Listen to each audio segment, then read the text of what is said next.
In this daily drop, it's some end of the week thoughts, so let's go.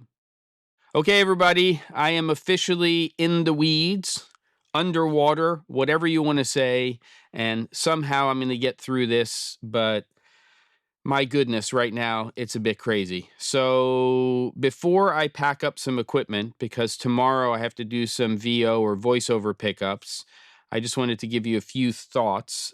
For those pickups, by the way, very refreshing not to have to pack up all the camera stuff and things like that.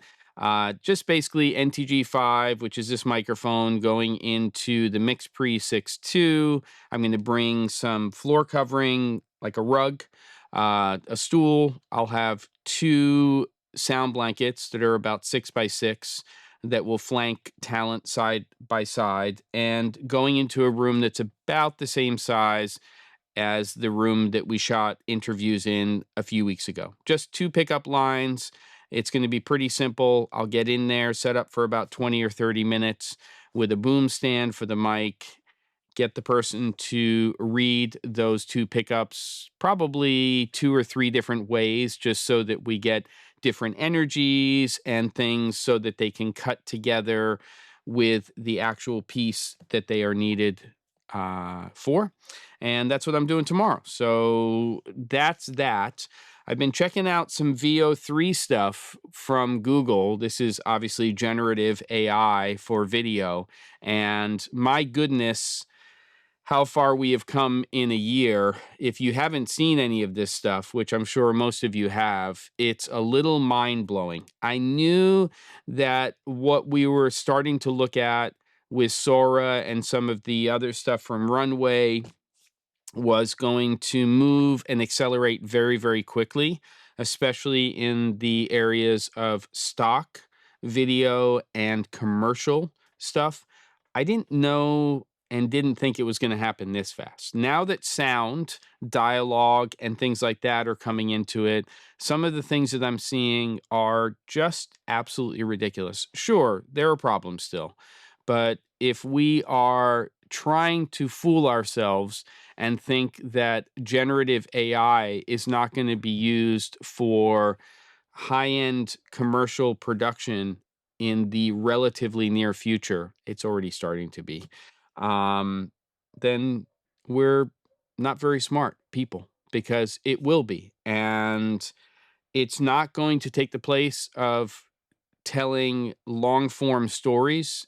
You know, if that were the case, I don't think Netflix would be investing almost $1 billion into Fort Monmouth in New Jersey. Sorry, just had to remember the name. And it's just kind of ridiculous, though, how far generative AI has come in the last year. But it also, as I see the evolution, solidifies for me that there will be many, many, many, many stories to tell in a somewhat more traditional way. But I can see what is happening right now with things like VO3 being sort of the norm when we start to talk about very short form content.